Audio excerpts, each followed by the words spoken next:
नमस्कार मित्रांनो, स्वागत आहे तुमचं आताच्या ब्रेकिंग न्यूजमध्ये। मित्रांनो, तुमच्याकडेही इलेक्ट्रिक वाहन असेल किंवा आगामी काळामध्ये तुम्ही ते खरेदी करण्याचा विचार जर करत असाल तर ही बातमी तुमच्यासाठी महत्त्वाची आहे। कारण केंद्रीय मंत्री नितीन गडकरी यांनी एक नवीन योजना सांगितली आहे ज्यामुळे तुमच्या आनंदाला पारावार उरणार नाही। मुंबईमध्ये एका वृत्तवाहिनीनं आयोजित केलेल्या कार्यक्रमामध्ये नितीन गडकरी यांनी इलेक्ट्रिक हायवेबद्दल माहिती दिली। दिल्ली ते जयपूर हा विद्युत महामार्ग तयार करण्याचा सरकारचा विचार आहे। याआधीही त्यांनी वेगवेगळ्या कार्यक्रमांमध्ये दिल्ली जयपूर इलेक्ट्रिक हायवेचा उल्लेख केला होता। यावरती गडकरी म्हणाले की इलेक्ट्रिक हायवे हे रस्त्यांचे किंवा महामार्गांचे नेटवर्क आहे। या हायवे इलेक्ट्रिक वाहनांसाठी डिझाईन करण्यात आलेत। इथे इलेक्ट्रिक वाहनांच्या चार्जिंगपासून इतर पायाभूत सुविधा इथे दिल्या जाणार आहेत आणि इलेक्ट्रिक वाहन चालकांना लांब पल्ल्याच्या प्रवासाला अधिक सुखकर व्हावा यासाठी इलेक्ट्रिक महामार्गांवरती चार्जिंग सिस्टीम आहे। शहरांतर्गत असणाऱ्या सार्वजनिक वाहतुकीमध्ये असे महामार्ग आल्यास इंधनाचा वापर कमी करण्यास आणि वाहनांचं उत्सर्जन कमी करण्यास मदत होते। त्यामुळे सरकार जितक्या लवकर शक्य होईल तितक्या वेगाने इलेक्ट्रिक हायवे विकसित करण्याच्या योजनेवरती काम करत आहे।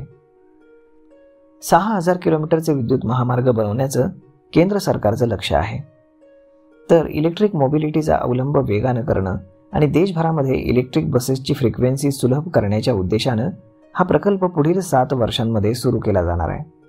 ई हायवेमध्ये वाहन चार्ज करण्याची सुविधा असेल, ग्रीन एनर्जीवरती चालणाऱ्या पायाभूत सुविधा असतील।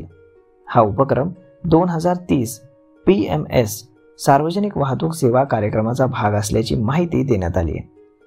मीडिया रिपोर्ट्समध्ये करण्यात आलेल्या दाव्यानुसार इलेक्ट्रिक हायवेचा विकास आणि इलेक्ट्रिक बसेसची एंट्री एकाच वेळी होण्याची शक्यता आहे।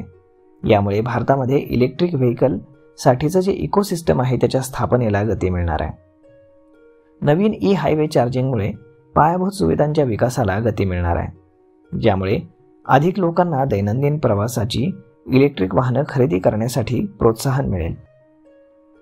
गेल्या वर्षी इलेक्ट्रिक कारची विक्री 83,000 युनिट्सपर्यंत वाढली होती। त्यांच्या विक्रीचं लक्ष्य 1 लाखांपर्यंत आता ठेवण्यात आलं होतं। बहुतांश ग्राहकांनी पहिल्यांदाच इलेक्ट्रिक वाहन खरेदी केलेलं आहे। इलेक्ट्रिक वाहनाला आपल्या वाहतुकीचं प्राथमिक साधन म्हणून निवडण्यामध्ये त्यांना अजिबात संकोच वाटत नाही। बऱ्याचदा अपुरी चार्जिंग व्यवस्थेमुळे इलेक्ट्रिक वाहनं घेण्यास कोणी सहसा धजावत नाही। त्यामुळे आतापर्यंत ग्राहकांनी इलेक्ट्रिक व्हेकलकडे प्राथमिक वाहनाऐवजी दुय्यम किंवा तृतीय पर्याय म्हणून पाहिल्याचं दिसून आलंय। जैव इंधनाच्या बाबतीतही भारताला जगामध्ये अव्वल बनवण्याचा सरकारचा विचार असल्याचं नितीन गडकरी म्हणाले।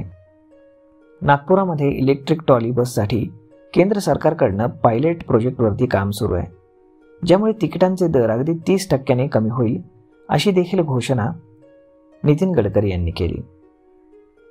तर मग मित्रांनो, अशा पद्धतीनं इलेक्ट्रिक वाहन चालवणाऱ्यांना भविष्यामध्ये फायदाच फायदा होणार आहे असं नितीन गडकरींचं म्हणणं आहे।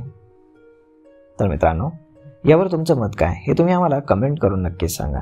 आणि जर हा व्हिडिओ तुम्हाला आवडला असेल तर आपल्या जवळच्या मित्रमंडळींसोबत देखील हा व्हिडिओ तुम्ही शेअर करायला विसरू नका। धन्यवाद।